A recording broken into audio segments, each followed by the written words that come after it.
రాజన్న సిరిసిల్ల జిల్లా ముస్తాబాద్ మండలం చిప్పలపల్లి గ్రామంలోని పెద్దమ్మ ఆలయంలో గుర్తు తెలియని దుండగులు ఆలయం తాళం పగలగొట్టి అమ్మవారి పుస్తే మట్టెలు దొంగలించారని ఆలయ పూజారి తెలియజేశారు. విషయం తెలుసుకున్న ముస్తాబాద్ ఎస్ఐ శేఖర్ రెడ్డి సంఘటన స్థలానికి పోలీసులు వచ్చి ఫింగర్ ప్రింట్ సేకరించారు. ఈ సందర్భంగా ముదిరా సంఘం సభ్యులు గాడిచెల్ర రామచంద్రం మాట్లాడుతూ వెంటనే అధికారులు స్పందించి విచారణ చేపట్టి దొంగలను పట్టుకోవాల్సిందిగా కోరారు. ఈ కార్యక్రమంలో ముదిరా సంఘ పెద్ద గాడిచెల్ర రామచంద్రం, గాడిచెల్ర వెంకట్ నర్సు, జెల్ల రవి సంఘ సభ్యులు పాల్గొన్నారు.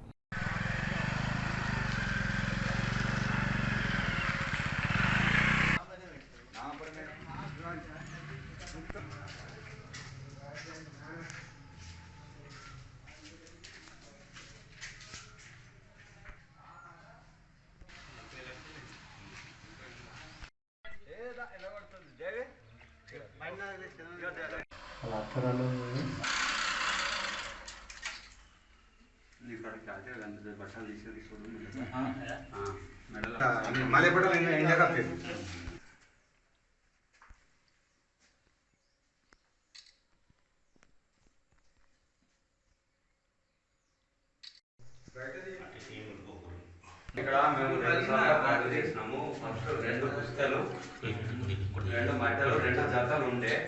రాత్రి మా రోజు డైలీ ఇక్కడ మనకు గుడికాడ ఉంటాడు మనిషి. పొద్దున మబ్బున 5 గంటలకు వచ్చి మైకేస్తాడు, సాయంత్రం 5 గంటలకు మైకేస్తాడు. అయితే ఇలా పొద్దున 5 గంటలకు వచ్చే వరకు ఈ తాళం బాగుకొట్టి అమ్మవారి మీద దొంగలు వచ్చి ఎత్తుకపోయినట్టు వెంటనే ఎక్స్రే గారికి కాంప్లిమెంట్ చేసి భావిస్తే మేము వచ్చి పెద్ద మనుషుల మంది చూసుకొని అందరూ మేము కుల సంఘం అందరం వచ్చి ఎస్ఐ గారు కాంప్లిమెంట్ చేసినాం. ఎస్ఐ గారితో తోలిచ్చిండు, తోలిచ్చి వాళ్ళు మేము 50 సంవత్సరాలు గుళ్ళే దొంగతనం ఇదే బతుకు. మీరంటే సౌండ్ బాగా తనబడి